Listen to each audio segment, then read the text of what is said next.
Irmãos, graça e paz em Cristo Jesus, amém? Alegria estar com a igreja neste final de semana. Eu quero inicialmente agradecer as orações e o carinho dos irmãos. Os irmãos têm nos encorajado. Ontem, após o culto, alguns irmãos me abordaram dizendo que têm orado pelas nossas vidas. Eu louvo ao Senhor por isso e quero lhes falar que Deus tem ouvido as orações. E é isso que Deus faz sempre, em cada um de nós, em nossa história, na nossa caminhada, Deus ouve as orações. Eu quero também agradecer à igreja, aí pelo ministério do Carlos e da Fernanda, a maneira como a igreja tem aí aberto mão, especialmente temos tido a oportunidade de caminhar aí com o Carlos nos treinamentos missionários. Parte do nosso ministério tem sido treinar missionários, aqueles que estão na linha de frente.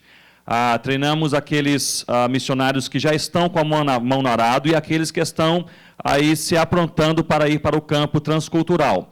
Geralmente, esses treinamentos são na área de antropologia missionária, aquisição de línguas, especialmente na área de plantio de igrejas. E uma das maiores carências nesses ajuntamentos missionários é o pastoreio. E Deus tem dado aí ao Carlos esse dom de pastorear, de aconselhar, e nessas oportunidades de treinamento missionário, aí várias e várias vezes, vemos irmãos abrindo seus corações e Deus usando aqui o presbítero dessa igreja com poder e graça. Então, quero agradecer à igreja pela visão missionária, pelo envio dos missionários e pela maneira como o Senhor os tem usado. E aproveito a oportunidade para pedir as orações por 2 treinamentos missionários amplos, que nós teremos, pela graça de Deus, agora, neste mês de agosto. O primeiro será, primeiro nós daremos um treinamento para missionários do norte da África. Esse treinamento seria no Marrocos, mas por questões de segurança, aí mudaram a localização para a França. Os missionários irão do norte da África, vindo de Níger, a Marrocos, Saara Ocidental, Egito, para um certo local na França, onde nós estudaremos ali durante uns 5, 6 dias a respeito de plantio de igrejas em regiões áridas. Essa tem sido aí a tônica do nosso ministério, que tem tomado mais ou menos 40%, 50% da nossa ênfase ministerial.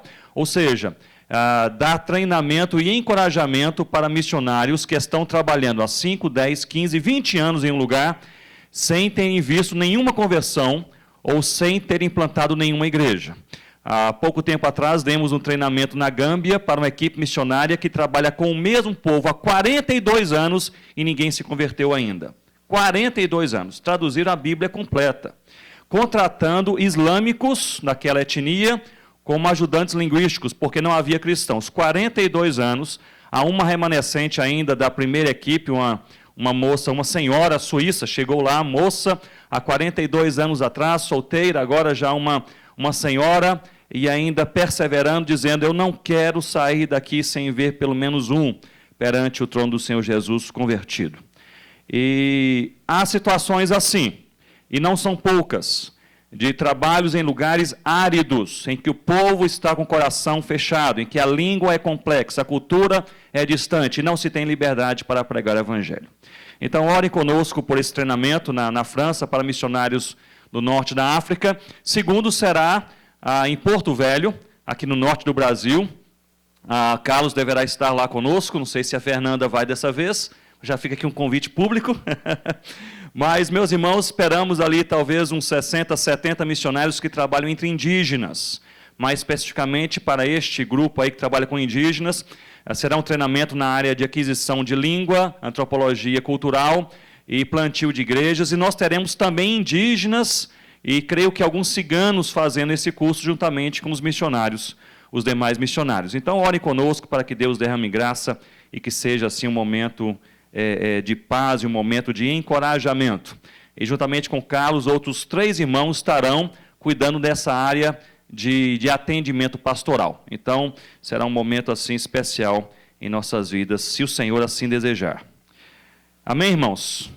Vamos abrir nossas Bíblias nesta manhã uma vez mais. Já fomos alimentados, já fomos desafiados, nossos corações estão aquecidos, e nós continuaremos, portanto, a conversar na palavra do Senhor, na primeira carta de Paulo aos Tessalonicenses, capítulo 1. Primeira carta de Paulo à igreja em Tessalônica, aos Tessalonicenses, capítulo 1. Nós leremos a partir do versículo 1 até o versículo 5. Eu não sei se da última oportunidade, a última vez que estive com os irmãos, se eu mencionei a respeito dos segmentos menos evangelizados em nosso país. Eu não me lembro bem, mas se eu fiz, eu posso fazer novamente para relembrar a igreja. Então, se você tem uma caneta e um papel, ou se você tem um tablet, ou até mesmo um celular, pode anotar, e você vai levar esses desafios como desafios de oração para a sua casa. Se você é de outra igreja, para a sua igreja, a respeito dos segmentos menos evangelizados em nosso país. Não estamos nem pensando além do Brasil, apenas no Brasil. Os segmentos menos evangelizados em nosso país são estes. Em primeiro lugar, os indígenas. Há 228 etnias indígenas oficialmente reconhecidas no Brasil. Destas, 121 não possuem nada do Evangelho do Senhor Jesus. 121 etnias indígenas, sem presença missionária, sem conhecimento do Evangelho e sem igreja acessível. Ou seja, não há igreja evangélica entre eles e não há igreja evangélica no entorno, acessível a estes 121 grupos. E destes 121 grupos, metade está aberta para a presença missionária. Irmãos, destes 121 grupos, 20 destes grupos estão no Nordeste. Nós coordenamos no ano passado a primeira consulta sobre indígenas do Nordeste, lá em João Pessoa, e foi ali detectado este número. 20, são 32 etnias indígenas no Nordeste, 20 não conhecem nada do Evangelho do Senhor Jesus, e 12 destas 20 estão abertas para a presença missionária e presença da igreja, mas não há quem vá. Não há quem vá. Então vamos orar. Indígenas, primeiro segmento menos evangelizado. Segundo, ribeirinhos. Segundo o IBGE, há 35 mil comunidades ribeirinhas no norte do nosso país. E destas 35 mil, nós temos, ou dentre essas 35 mil, 10 mil comunidades ribeirinhas não têm igreja evangélica. Nós não sabemos ainda se há algum crente entre eles, não temos estes dados. Mas sabemos com certeza que não há nenhuma igreja evangélica formada entre eles. 10 mil comunidades ribeirinhas sem a presença da igreja evangélica. Portanto, os indígenas, em segundo lugar os ribeirinhos, em terceiro lugar os ciganos. Nós temos 1.200.000 ciganos da etnia Calon no Brasil. 1.200.000. Carlos e eu estamos tão juntos aí nesses lugares, que eu falo sempre isso, que está tudo aí de cabeça, né, Carlos? Se eu cansar, você pega aqui e continua, viu? 1.200.000. Destes 1.200.000 ciganos, 700.000 não conhecem o Evangelho do Senhor Jesus pessoalmente, em sua cultura e em sua própria língua. 700.000 ciganos da etnia Calon não alcançados em nosso país, irmãos, em nosso país. Então nós temos indígenas, ribeirinhos, ciganos e quilombolas. Estivemos em João Pessoa neste ano, a primeira consulta sobre quilombolas do Brasil.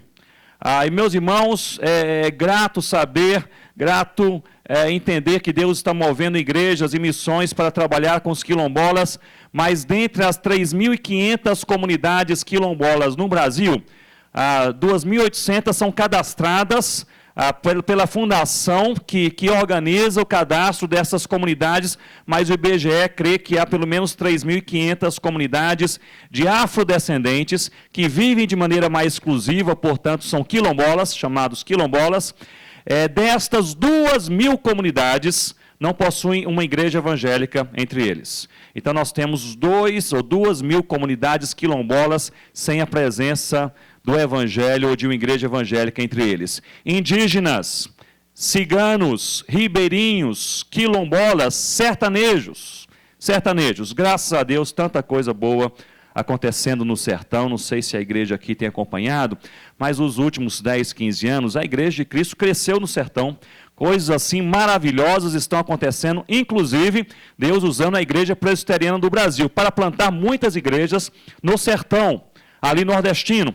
Mas há, segundo a Juvep, meus irmãos, ainda, pelo menos 600 comunidades fechadas para o Evangelho e cerca de 10 mil assentamentos. São pequenas pequenos aglomerados de famílias. Um assentamento é um aglomerado com 2 a 5 famílias, uma comunidade 5 ou mais famílias, pelo menos 10 mil assentamentos sem acesso a uma igreja evangélica. Quer dizer que não há uma igreja evangélica próxima o suficiente destes 10 mil assentamentos. Quer dizer, mais de 20 mil famílias, com certeza, sem acesso à palavra de Deus. Vamos então relembrar? Primeiro segmento menos evangelizado, qual é?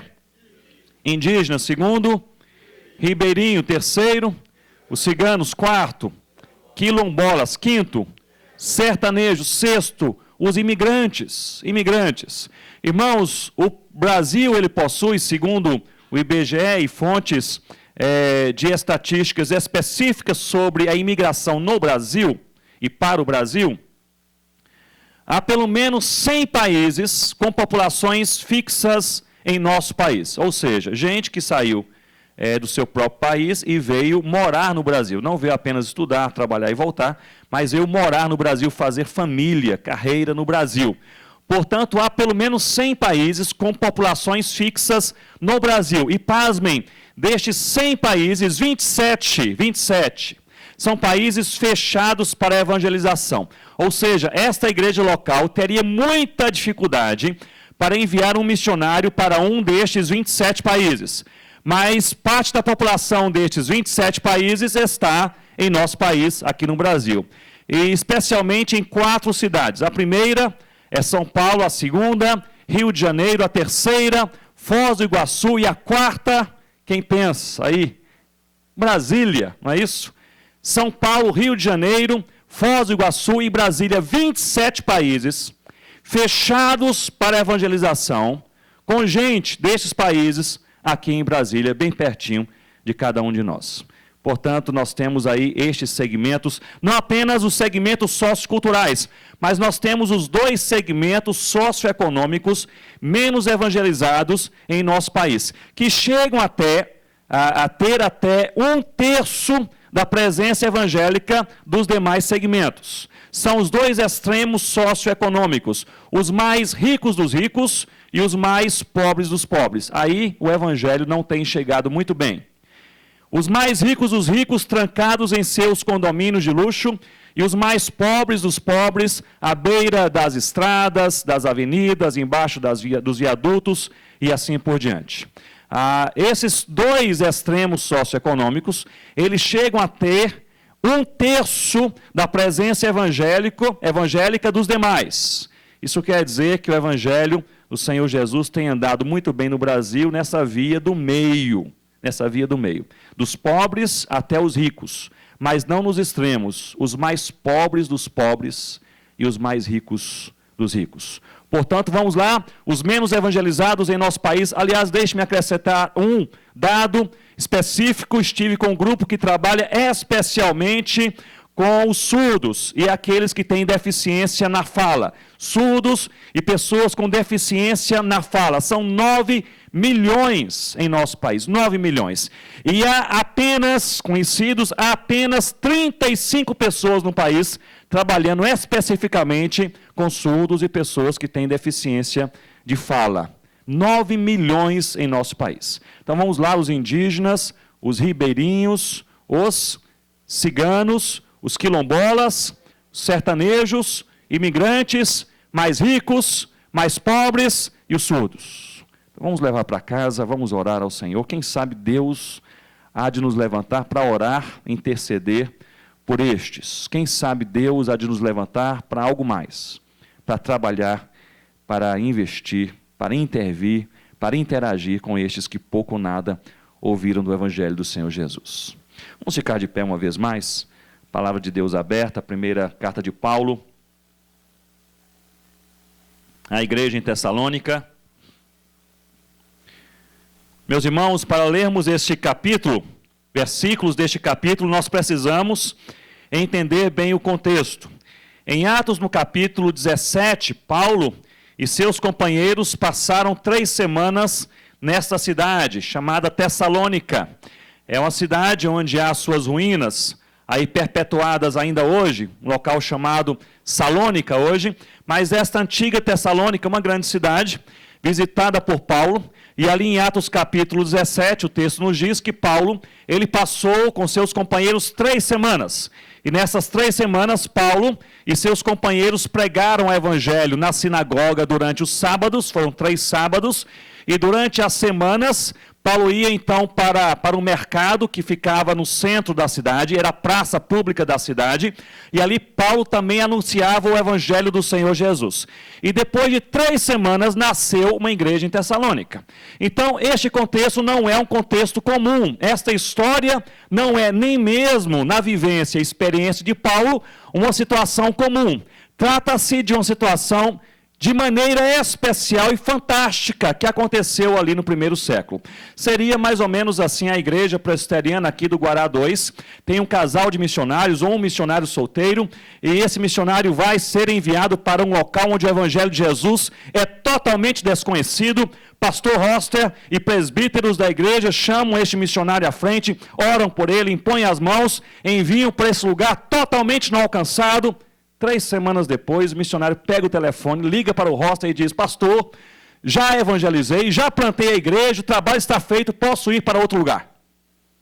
Ou seja, trata-se de algo incomum, algo sobrenatural, algo fantástico.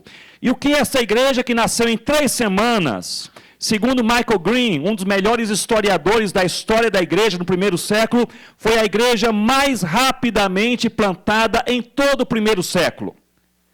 O que essa igreja tinha em mente era uma pergunta: o que aconteceu aqui?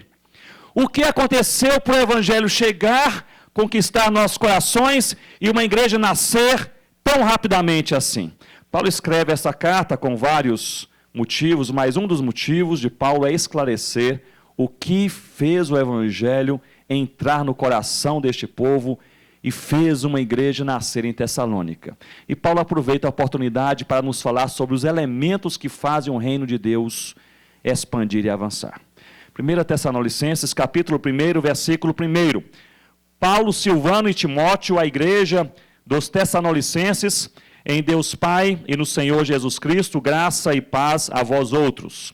Versículo 2. Damos sempre graças a Deus por todos vós, mencionando-vos em nossas orações e sem cessar, recordando-nos diante do nosso Deus e Pai, da operosidade da vossa fé, da abnegação do vosso amor e da firmeza da vossa esperança em nosso Senhor Jesus Cristo. Versículo 4. Reconhecendo, irmãos amados de Deus, a vossa eleição, porque o nosso evangelho não chegou até vós tão somente em palavra, mas sobretudo em poder, no Espírito Santo e em plena convicção, assim como sabeis ter sido o nosso procedimento entre vós e por amor de vós. Todos juntos, versículo 5. Vamos lá? Porque o nosso evangelho não chegou até vós tão somente em palavra, mas sobretudo em poder, no Espírito Santo e em plena convicção, assim como sabeis ter sido o nosso procedimento entre vós e por amor de vós. Ó Deus, o evangelho do Senhor Jesus chegou em Tessalônica 2000 anos atrás. E ali em poucos dias, pessoas se converteram, uma igreja nasceu para a glória do Senhor Jesus. Ó Deus, nós queremos aprender uma vez mais com Paulo e com o Senhor nesta manhã, sobre estes elementos que fazem o teu reino avançar, o teu reino se expandir, o teu reino conquistar áreas novas, bairros novos, prédios novos, condomínios novos, tribos novas. Ó Senhor Deus, nós queremos não apenas aprender, não queremos apenas relembrar nesta manhã. Nós queremos, Senhor Deus, ter um compromisso pessoal íntimo com o Senhor. Ó Deus, com a tua palavra e com a tua verdade. Nós queremos simplesmente obedecer. Em nome do Senhor Jesus. Amém, ó Deus. Podem se assentar, irmãos, mantenham, por favor, suas Bíblias abertas comigo. Neste texto, enquanto nós estudamos a palavra do Senhor, o que o apóstolo Paulo está dizendo aqui neste versículo, especialmente o versículo 5 que nós lemos, é que o elemento principal que fez a igreja nascer em Tessalônica não foi a sua habilidade humana, a sua capacidade comunicacional, mas sim o evangelho do Senhor Jesus. Pois notem, eu creio que essa igreja em Tessalônica está deslumbrada com Paulo, porque chega ali um homem, passa ali 3 semanas, prega o evangelho. Paulo era teólogo e era missionário. Paulo era teólogo e era comunicador. Paulo era um homem que tinha conhecimento da palavra e sabia articular palavras, comunicação, interação como ninguém. Eu creio que essa igreja ficou deslumbrada com Paulo. Talvez alguns pensavam assim, jamais vi um homem falar como este homem. Se fosse Pedro que passasse por aqui, talvez a igreja não nasceria, mas foi Paulo. E Paulo pregou, e nós nos convertemos, e a igreja nasceu. Paulo escreve essa carta, curiosamente, escolhe, inspirado pelo Espírito Santo, as palavras, e ele começa o versículo 5 dizendo assim: porque o nosso evangelho não chegou até vós. Aqui em uma paráfrase um pouco mais livre, nós poderíamos traduzir dizendo: o que chegou até vós foi o evangelho. Mas ele não chegou até vós tão somente, ele diz, em palavra. O termo grego para palavra aqui é logia, e pode também ser traduzido neste contexto como capacidade comunicacional. O que Paulo está dizendo é o seguinte, meus irmãos, vocês não se converteram porque eu prego bem, vocês não se converteram porque eu me comunico de maneira diferenciada, vocês não se converteram porque eu tenho conhecimento teológico, vocês se converteram por uma outra coisa, por um outro fator, por um outro elemento. Portanto, ele diz, o nosso evangelho não chegou até vós tão somente em palavra, chegou também em palavra, chegou também em expressão, chegou também em comunicação, mas o que fez nascer a igreja não foi a palavra humana, foi o evangelho de Deus. Meus irmãos, esta é a tese principal dessa carta. Paulo está olhando para a igreja que ele plantou, dizendo, meus irmãos, essa igreja só nasceu porque o evangelho chegou entre vós. É o evangelho que faz o coração do homem se despertar para as coisas de Deus. É o evangelho que faz o homem mudar de rumo. É o evangelho que faz as famílias buscarem o Senhor e a sua soberania. É o evangelho que faz uma igreja se quebrantar. É o evangelho que faz um homem corrompido se converter. É o evangelho que faz igrejas nascerem. É o evangelho. Não é a capacidade do missionário. O missionário tem que estudar, gente. Tem que estudar aí linguística, não é verdade? Tem que estudar antropologia, tem que saber missiologia, tem que falar na língua do povo, tem que se comunicar, mas você pode ser o melhor comunicador, o melhor linguista, o melhor missiólogo, o melhor antropólogo, se Deus não derramar graça e o evangelho não for comunicado, ninguém se converte.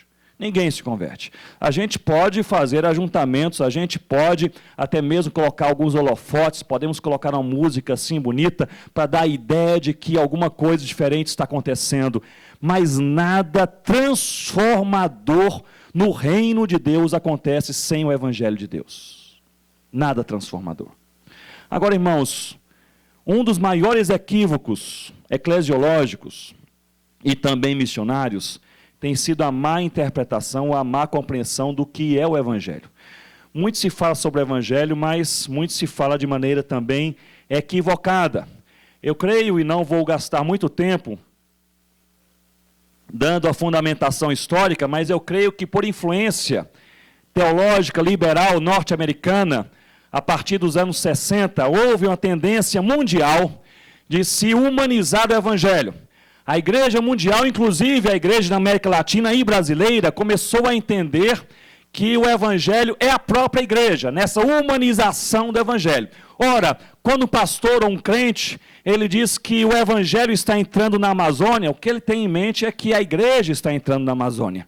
Quando alguém diz que o evangelho está sendo perseguido na Índia, o que ele quer dizer é que a igreja está sendo perseguida na Índia. Isso porque na mentalidade popular evangélica, digamos assim, brasileira, evangelho e igreja são a mesma coisa. E esta má compreensão teológica e bíblica do evangelho é a maior barreira, na minha compreensão, da pregação do próprio evangelho. Porque se eu acho que a igreja é evangelho, eu vou pregar a igreja ao pensar em evangelizar. Interessante, meus irmãos, que Paulo ele deixa bem claro, especialmente escrevendo à igreja em Roma, Romanos, capítulo 1, rapidamente, abra a sua Bíblia comigo, Romanos capítulo 1, versículo 1 em diante, Paulo deixa bem claro o que é o Evangelho e deixa bem claro que a igreja não é o Evangelho. O Evangelho é uma outra coisa. Romanos capítulo 1, versículo 1 diz assim: Paulo, como ele se apresenta, irmãos? Servo de Jesus Cristo. O apostolado é uma função, é um chamado, é um ministério. Paulo não se identifica como apóstolo, se identifica como servo. Nós somos chamados aí individualmente, pessoalmente, para servir e funcionalmente para o ministério. Paulo, servo de Jesus Cristo, chamado para ser apóstolo. Isso significa que não há apóstolos que não são primeiramente, verdadeiramente servos. Chamado para ser apóstolo, separado para o que, irmãos? Evangelho de Deus. Paulo utiliza abundantemente essa expressão em todas as suas cartas. Evangelion tou theou, o evangelho que pertence a Deus, que tem origem em Deus e que veio de Deus. O evangelho de Deus. Agora, versículo 2 em diante, Paulo começa a nos falar o que é ou quem é o evangelho. Ele diz: o qual evangelho, o qual foi por Deus, outrora prometido por intermédio dos seus profetas nas Sagradas Escrituras. Primeiro, o Evangelho foi prometido. Versículo 3, com respeito a seu filho. Irmãos, grife aí essa expressão, não é com respeito à igreja, não é com respeito a missionários, pastores e pregadores, não é com respeito a apóstolos, com respeito a seu filho. O Evangelho não é a igreja, não é a igreja. O Evangelho diz respeito ao seu filho, filho de Deus. Diz aqui o versículo 3, com respeito a seu filho, o qual segundo a carne veio da descendência de Davi. Versículo 4, e foi designado filho de Deus com poder, segundo o Espírito de santidade, pela ressurreição dos mortos, a saber, Jesus Cristo nosso Senhor. Eu pergunto à igreja, quem é o Evangelho? É Jesus. Nós não somos o Evangelho. Os apóstolos não são o Evangelho, nem os missionários, nem os pastores, nem os crentes. O Evangelho é o Senhor Jesus. Portanto, evangelizar é proclamar Jesus. Viver o Evangelho é viver Jesus. Seguir o Evangelho é seguir Jesus. Jesus é o Evangelho. Essa má interpretação bíblica e teológica quanto ao Evangelho, pensando que Evangelho e igreja são a mesma coisa, é talvez a maior barreira para a evangelização. Porque, prestem atenção, tem muita igreja anunciando a própria igreja pensando estar assim evangelizando. Tem muita denominação anunciando nos outdoors, nos meios de comunicação, a sua logomarca e o seu slogan pensando estar assim evangelizando. Não me interpretem mal, não há nenhum pecado em você divulgar a sua denominação, nem a sua igreja local, nem os seus pregadores locais. Não há nenhum pecado nisso, mas isso não é evangelização. Evangelização é falar, anunciar e proclamar, demonstrar com a vida também o que Jesus fez por nós e quem é Jesus. Quem é Jesus? O que Ele fez e quem Ele é. Evangelizar é proclamar o Senhor Jesus. O Senhor Jesus.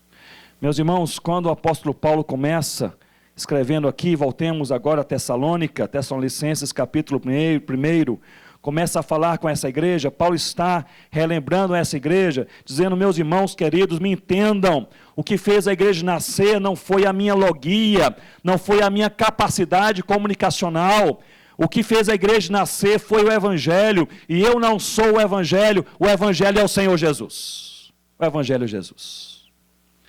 Muitas igrejas não nascem porque o Evangelho não é pregado. Prega-se sobre filosofia, sobre ética cristã, sobre a igreja de Cristo, sobre a organização, sobre a comunhão. Prega-se sobre os benefícios de uma família cristã, como o marido deve tratar a esposa, como o filho deve tratar o pai, e assim por diante. Mas não se fala em Jesus muitas vezes. Muitas vezes. Eu estive alguns anos atrás em uma igreja norte-americana, uma boa igreja, uma igreja grande, viva, missionária. Tem ali mais de 100 missionários enviados para diversos países, uma igreja com vários pastores, homens de Deus, e permaneci ali apenas um final de semana com esses irmãos, pregando em uma conferência missionária como esta. E naquele final de semana tive a oportunidade de conhecer a igreja, e uma das coisas que me impressionou na igreja foi o boletim da igreja. Essa igreja também tem um boletim bonito, não é isso? Então, esse boletim da igreja lá, dessa igreja americana, era também um boletim bonito, mas era diferente. Era um boletim com 12 páginas, frente e verso, em papel couché, aquele papel assim especial, meio brilhoso, em 4 cores, e na frente do boletim, que era como se fosse um livreto, havia 2 fotos assim meio tridimensionais. A primeira era a foto da fachada do templo, e a segunda era a foto da face do pastor sênior, do pastor efetivo da igreja, olhando assim para você. E em qualquer posição que você colocar o boletim na igreja, o pastor olhava para você, não é? Era um negócio assim diferente. Eu fiquei tão encantado, não é? Aqui não tem não, né, Oscar, né? Mas aí eu fiquei tão encantado com o boletim, que levei para o local que estava hospedado, 12 páginas, e comecei a folhear o boletim. Me chamou a atenção um assunto no boletim, eu folheei novamente, li novamente, e guardei no meu coração ali uma impressão que eu tive sobre o boletim da igreja. Impressões que você tem, que você não fala, não é verdade? Muitas impressões. E ali, no final daquela semana, na segunda-feira, na verdade, o pastor da igreja me buscou no local que eu estava hospedado, foi me conduzir até o aeroporto, um homem de Deus, um homem humilde, um homem já idoso, há mais de 25 anos, pastor daquela mesma igreja, um pregador assim, exímio, mas humilde de coração.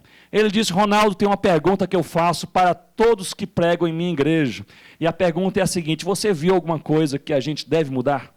Eu achei assim uma pergunta de humildade tremenda, um homem daquele usado por Deus fazendo essa pergunta para todos que passam pela igreja pregando a palavra de Deus.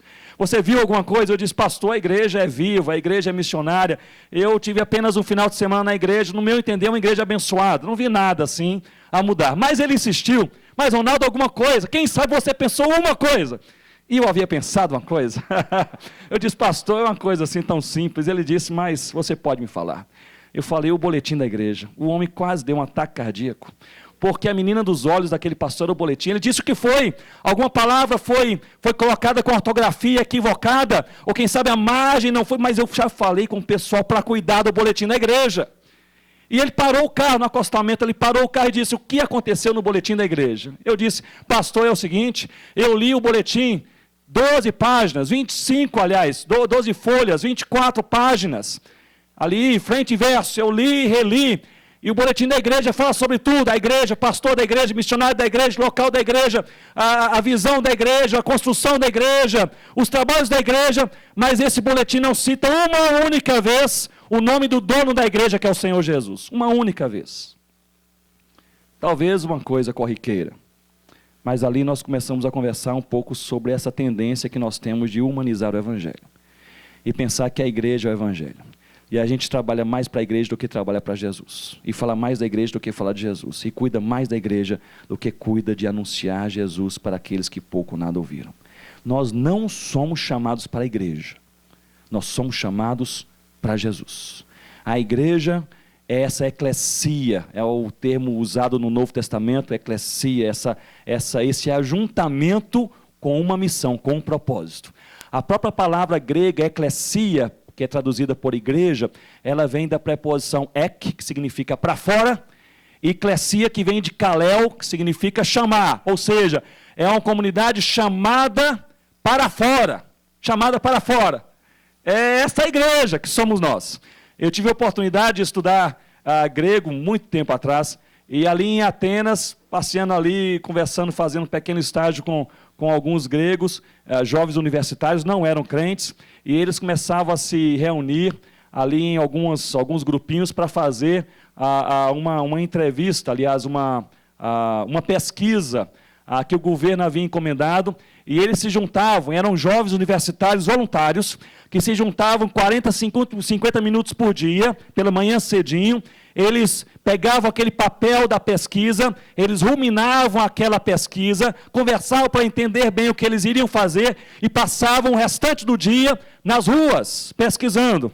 Eles se juntavam 40 minutos e passavam 8, 9 horas por dia nas ruas. E é interessante porque eles se intitulavam eclesia.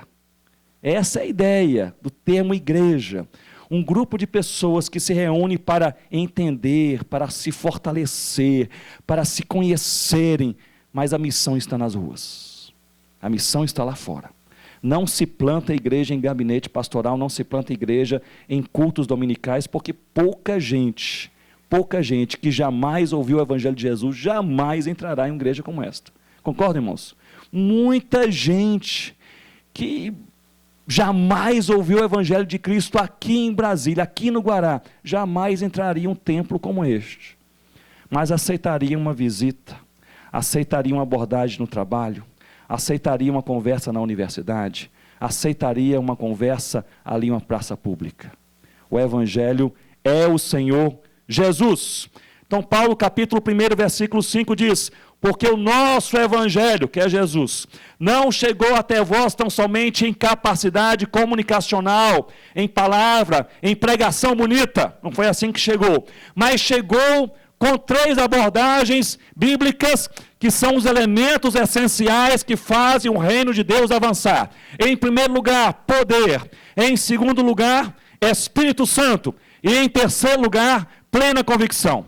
É interessante, irmãos, não vou me prolongar para comparar as cartas paulinas, mas Paulo, ele utiliza essa sua teologia da expansão do reino de Deus em diversas cartas, inclusive falando aos romanos. E Paulo aqui está apenas resumindo, ele está dizendo: o que faz a igreja nascer, o evangelho não é a capacidade humana, e este evangelho, ele faz o coração se converter e uma igreja nascer, se ele vier acompanhado com 3 elementos essenciais: primeiramente o poder, segundo lugar o Espírito Santo, em terceiro lugar a plena convicção. Assim nascem as igrejas. Poder. Paulo utiliza aqui a expressão grega traduzida por poder é dinamis, e não é o poder da igreja. Dinamis é o poder de Deus. John Knox dizia que o poder de Deus é quando Deus se manifesta de uma maneira inimaginável. Este é o poder de Deus.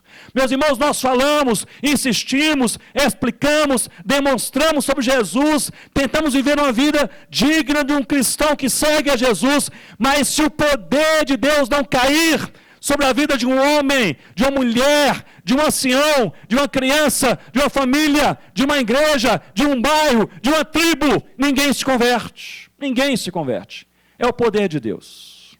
O melhor comunicador pode pregar a sua melhor mensagem, sem o poder de Deus, nenhum coração é transformado. Por outro lado, o homem mais trôpego de palavras, com maior dificuldade de comunicação, pode pregar a sua pior mensagem. Se Deus se manifestar com poder, qualquer coisa pode acontecer. Qualquer coisa. Os pastores, presbíteros, missionários e pregadores vão entender o que eu vou falar aqui agora. Há dias que nós pregamos assim e nós vamos para casa pensando: mas eu falei do jeito que está no meu coração e Deus abençoou, as palavras saíram aí de maneira mais fluida, mais tranquila, não é isso? E tem dia que nós chegamos em casa e falamos assim: mas olha, eu não consegui comunicar bem, o negócio ali enrolou, não é? As palavras não saíam e parece que eu fiquei confuso, não é assim, irmãos? Talvez seja só comigo, mas geralmente, não é? A gente chega em casa, às vezes alegre, e outro dia chega pensando assim: mas não falei como deveria falar. O sermão mais difícil que eu preguei em minha vida, eu preguei na África, entre os Concombas. Eu estava ali apenas há talvez um ano, e estava aprendendo a língua ali em Montpelo, uma língua muito complexa. Em um ano aprendendo a língua, você não fala de maneira fluente. Para pregar é mais difícil ainda. Para conversar, um pouco mais fácil; para pregar a palavra, mais difícil. E eu havia apenas evangelizado assim indivíduos até então. Tínhamos talvez 10 ou um pouquinho mais de crentes no Senhor Jesus, pessoas que haviam se convertido ali nos primeiros momentos. E chegou o momento de nós fazermos o primeiro ajuntamento, primeiro momento de pregar o evangelho assim para um grupo grande. E nós falamos para os concombas da aldeia que nós moramos, a aldeia de Coni.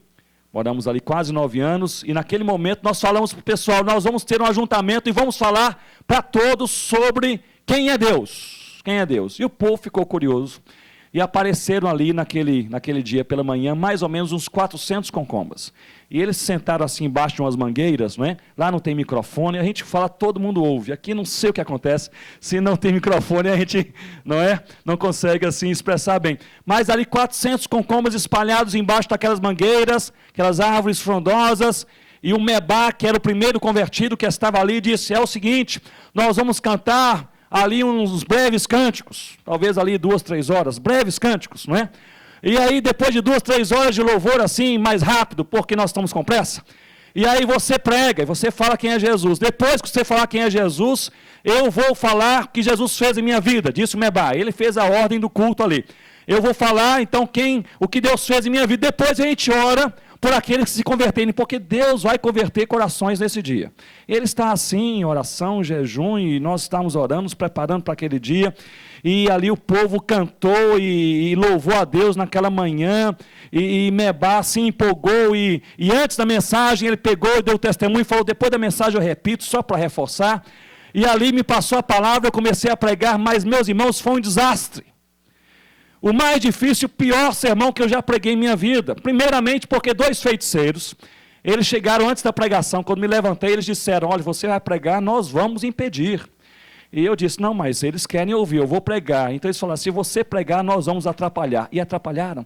Eles ficaram assim, uns 4 metros de distância atrás de mim, tudo que eu falava, eles falavam o contrário.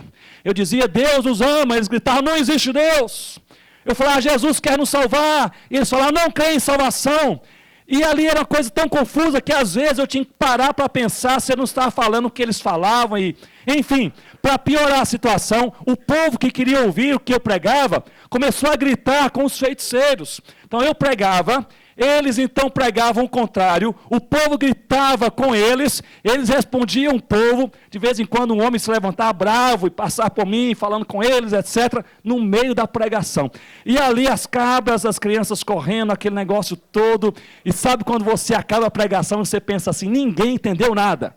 Já aconteceu com você? Ninguém entendeu nada, nada. E eu fiquei abatido. E aí quando eu sentei ali do lado do Mebá, Mebá é um homem de Deus, faleceu agora meses atrás, mas um homem de Deus.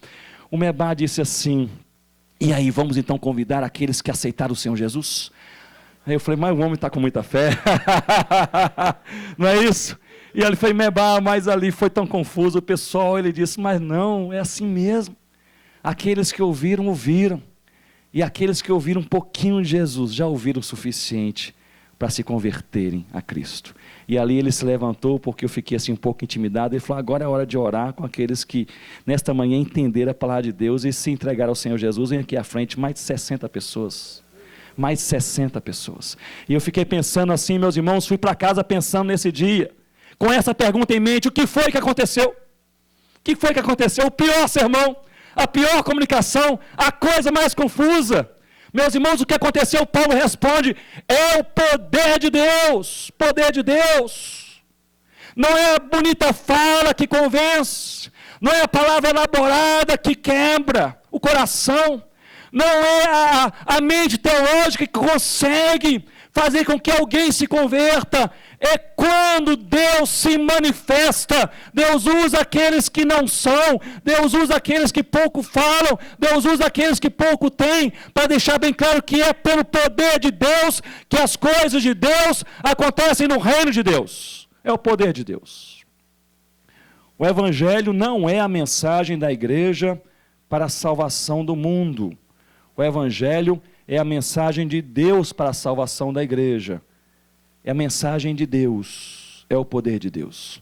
Primeiramente, o poder de Deus. Em segundo lugar, Paulo nos diz, o Espírito Santo. Vamos lá, porque o nosso Evangelho, quem é o Evangelho? É Jesus. Não chegou até vós tão somente em palavra, comunicação humana, mas sobretudo, é interessante aqui, se fosse uma conversa só com missionários, eu ia gastar um tempo com esse sobretudo, porque isso significa que chegou em palavra também. É preciso aprender a língua, a cultura, e é preciso falar com o povo. É preciso pregar da melhor forma que você puder pregar. Com o melhor conhecimento, com a melhor eloquência que Deus te der e com a melhor oportunidade, na porta que se abrir. Mas esse sobretudo quer dizer o seguinte, que você deve fazer o seu melhor, mas vidas transformadas só acontecerão quando Deus se manifesta. Sobretudo em poder e no Espírito Santo. No Espírito Santo. Não sei se os irmãos aqui gostam de Franz Schaeffer. Eu falei sobre Franz Schaeffer em um seminário teológico um tempo atrás, descobri que tem alguns teólogos que não gostam muito de Franz Schaeffer, mas eu sou apaixonado por seus livros. Um homem de Deus que se converteu e falou para pessoas da sua época de uma maneira assim extremamente aplicada. E Franz Schaeffer, quanto ao Espírito Santo, ele dizia o seguinte, ele dizia dessa forma, que nós podemos convencer um homem que este homem é pecador. Nós podemos convencer. Pecador no sentido de moralmente imperfeito. No linguajar teológico, pecador. Mas moralmente imperfeito. Eu posso me sentar com um taxista aqui em Brasília e convencê-lo que ele não é perfeito. Não é isso? Então ele é pecador, não é moralmente perfeito. Mas Schaeffer dizia, apenas o Espírito Santo consegue convencer essa pessoa que ela está perdida e que precisa de Deus. Então, a igreja consegue convencer a sociedade que ela não é moralmente perfeita, ela é pecadora, ela está quebrada, que há mazelas, há conflitos, há lacunas, há um caos. Mas só a ação do Espírito Santo é que faz duas coisas essenciais: convencer um homem, ou uma família, ou uma sociedade, que este homem ele está perdido e que ele precisa de Deus. Estes dois convencimentos são exclusivos da ação do Espírito Santo. A gente pode falar, e falar, e falar, mas só quando o Espírito Santo de Deus age, é que este homem começa a ter esta compreensão e esse sentimento. Eu estou perdido, estou nas trevas, e preciso desesperadamente de Deus. Portanto, o que Paulo está dizendo aqui, isso coincide muito bem com a sua mais ampla teologia, é que quem faz igrejas nascerem é o próprio Deus. Quem faz pessoas se converterem é o próprio Deus. Pregação do Evangelho é um privilégio de nós falarmos de Deus e vermos Deus agir. É um privilégio, irmãos. É um privilégio. Quem já pregou o Evangelho aqui para a mesma pessoa mais de 2 vezes? 2 ou mais vezes. Não é uma experiência interessante você pregar para a mesma pessoa várias vezes? Você prega, você prega, você prega, e você pensa assim, por que estou pregando de novo, né? E você prega, mas você tem essa compreensão bíblica, de que não é pelo muito falar, mas se o Espírito Santo de Deus agir um dia, esse coração de pedra pode ser quebrado no poder do Senhor. É por isso que nós falamos para amigos, para conhecidos, para desconhecidos, várias e várias vezes. Eu me lembro desse momento, era ainda seminarista, quando indo para a congregação ali no Recife, eu passei, no primeiro dia visitando a congregação, passei por uma mercearia, e essa mercearia estava assim aberta, e havia um homem naquela mercearia, era o dono daquele estabelecimento. Eu entrei com aquele afã, não é, seminarista, com folhetos no bolso, querendo pregar a palavra, entrei e falei, eu quero lhe falar de Jesus. E ele respondeu, eu não gosto de Jesus, não gosto da Bíblia, não gosto de crente. Você é crente? Eu falei, eu sou crente.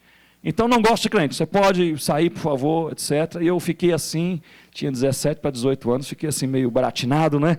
Sem saber o que fazer. Ele ficou com pena de mim e disse, não, peraí, eu tive um dia mau e eu acho que eu fui um pouco rude com você.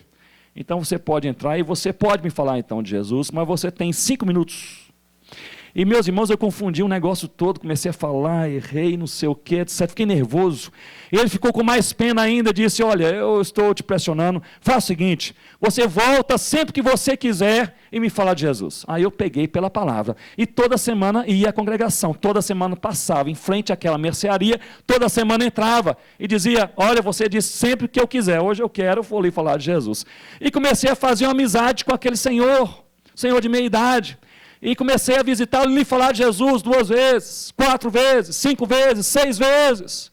Ao ponto que eu chegava a entrar naquela mercearia, ele começava a brincar comigo e dizia, Ronaldo, parece que você está um pouco cansado hoje, sente-se aqui, tome um copo d'água que eu mesmo vou me evangelizar.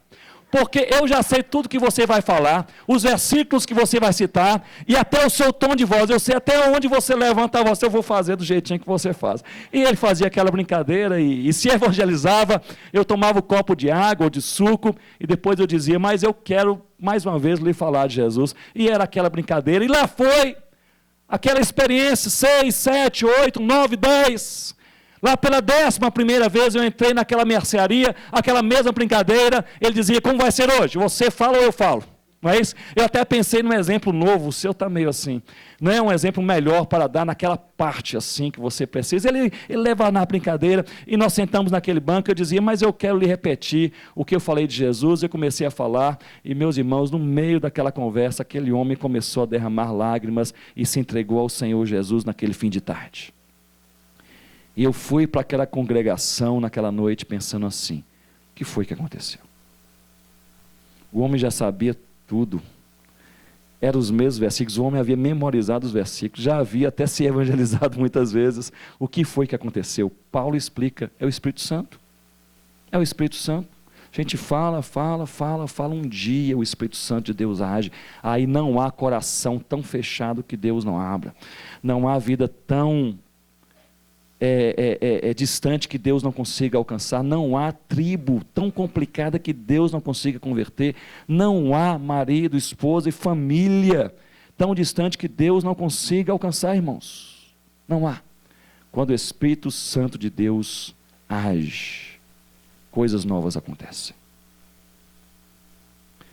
Toda a ação aqui é de Deus, o Evangelho é Jesus, dizia Paulo. Para as pessoas se converterem é pelo poder de Deus. O Espírito Santo é também Deus. Então onde é que a igreja entra neste negócio? Paulo aqui ele deixa só o restinho para a gente, e ele diz, meus irmãos, é pelo poder de Deus, pela ação do Espírito Santo, ele diz, e por plena convicção. Diga comigo, plena convicção. Mas foi com pouca convicção, vamos lá, plena convicção. Plena convicção. A palavra, a expressão aqui, grega, traduzida por plena convicção, é pleroforia. Algumas traduções trazem muita certeza, ou plena certeza, e assim por diante. Mas a expressão pleroforia significa uma convicção, uma certeza íntima que você tem sobre alguma coisa, que todos podem contestar, até os amigos mais chegados podem dizer, não é assim, mas você guarda essa certeza no seu coração e você a segue. Esta é a pleroforia. Paulo aqui, ele não falava sobre a convicção dos Tessalonicenses, falava sobre a convicção dele e dos seus amigos quando estavam pregando ali em Tessalônica. O que Paulo dizia aqui em outras palavras, façamos aqui uma paráfrase mais ampla. Ele dizia, meus irmãos, vocês se converteram e a igreja nasceu, não foi pela minha logia, pela minha capacidade comunicacional, mas foi pela chegada do Evangelho, e o Evangelho não é o apóstolo, o Evangelho é Jesus. E este Evangelho, ele chegou sobretudo no poder, que é a manifestação sobrenatural de Deus, no Espírito Santo, que é o único capaz de convencer, quebrar e mudar o coração. E quanto a mim e meus companheiros, nós tínhamos certeza, pleroforia, plena convicção de que, estando ali naquelas 3 semanas entre vós em Tessalônica, nós estávamos na hora certa, no lugar certo, fazendo a vontade de Deus. Fazendo a vontade de Deus. A única coisa que Paulo diz que a igreja precisa ter é pleroforia. É a certeza de que ela está na hora certa, no lugar certo, fazendo o que Deus quer. Deus está fazendo todo o resto. Até essa pleroforia nós sabemos que nós não a teremos se Deus não nos der.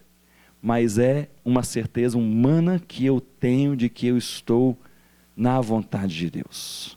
Eu gosto muito de um artigo que John Knox escreveu, na verdade parte de um livro, mas foi destacado como artigo.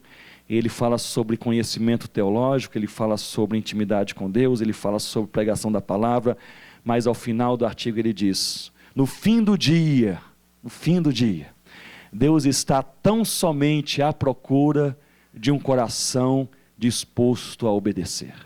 Ele diz, podemos trabalhar, conhecer, estudar, fazer, mas no fim do dia, Deus está tão somente à procura de um coração disposto a obedecer. Pleroforia. Senhor Deus, onde o Senhor me colocar, onde o Senhor me enviar, da maneira que o Senhor me usar, no tempo que o Senhor definir, eu obedecerei. É esta a certeza de Paulo. Talvez Paulo estivesse aí lembrando que ele teve muitas lutas para chegar em Tessalônica, e muitos foram contrários à sua ida a Tessalônica. Ele estava dizendo: meus irmãos, estão vendo? Eu tinha certeza que naquelas 3 semanas meu lugar era entre vós. Entre vós. Há poucas coisas sobre as quais nós precisamos ter certeza absoluta em nossa vida. Há poucas coisas. Uma delas é que nós estamos, neste momento da nossa vida, na vontade de Deus. E se há dúvida de que nós estamos, neste momento da vida, na vontade de Deus, basta fazer ao Senhor uma oração e falar: Deus, estou pronto, Senhor. Onde o Senhor quiser me usar, onde o Senhor me colocar, para onde o Senhor me enviar, no momento que o Senhor definir, estou pronto, Senhor. Quero estar na tua vontade. Eu gostaria, meus irmãos, de encerrar. Eu gosto muito de biografias missionárias, sempre cito uma ou outra. Talvez tenha citado já esta história para os irmãos na última vez que aqui estive, mas fiz um compromisso com o meu coração de falar o quanto puder a respeito deste homem que marcou muito a minha vida. Quando da nossa vinda da África para o ministério no Brasil, nós voltamos em 2001, depois de trabalhar com a etnia Concomba, lá na África, viemos para o Brasil, e aqui no Brasil, a proposta da nossa igreja, a APMT, Associação Presbiteriana de Missões Transculturais, a qual estamos ligados, juntamente com a Missão Amém. Então essas duas organizações missionárias fizeram proposta, e a proposta era de nós formarmos uma equipe missionária que pudesse trabalhar com indígenas na região amazônica. E naquela época apenas eu e Rossana estávamos lá, e antes de você formar uma equipe missionária, você tem que pensar onde estão os indígenas não alcançados, não é isso? Você não vai chamar missionário sem saber onde há necessidade. E ali, depois, graças a Deus, de alguns anos, qual foi o ano que vocês chegaram, Chico? 2004. Vários irmãos começaram a chegar, Márcio e Isaura, Iraque e Silvéria, e Chico e a Rose, Marcelo e Cláudia. Irmãos, uma bênção de Deus, somos hoje, creio que 48 missionários em 12 etnias diferentes ali, espalhados naquela região amazônica, o projeto chamado Projeto Amanagé. Mas em 2001 nós estávamos chegando no Brasil com aquela dúvida, onde trabalhar? E um missiólogo pesquisador chamado Paulo Botrel, ele tinha ali um mapa com as etnias não evangelizadas no Brasil, e o Paulo disse: Ronaldo, tem aqui várias, mas há 3 aqui que essas nós temos certeza, e ninguém jamais passou por lá. Há um local muito distante, isolado, nenhuma missão passou nem perto dessa região. São as etnias Cambeba, Miranha e Cocama, no coração do estado do Amazonas. E aí me empolguei e pensei, quem sabe esse será o campo da nossa equipe aí futura de trabalho. E peguei um avião até Manaus, depois um outro até Tefé. Em Tefé aluguei uma voadeira, que é essa canoa aí motorizada, e contratei um piloto para essa voadeira. Subimos o rio Solimões, depois o rio Japurá, 2 dias e meio subindo aqueles rios. Chegamos acima de uma região chamada Maraã, e lá em Maraã comecei a tomar informações onde estavam essas etnias, Cambeba, Miranha e Cocama, aí não alcançadas pelo Evangelho. Eles falaram: olha, o rio está alto, né? Muito alto agora, não dá para ir pelo Igarapé, eles ficam bem no meio da mata, tem que ir a pé, tem que ir caminhando, mas não dá para ir sozinho, você tem que contratar um guia indígena. Procurei um guia indígena, encontrei um caçador, os caçadores são os melhores guias, passam dias, semanas,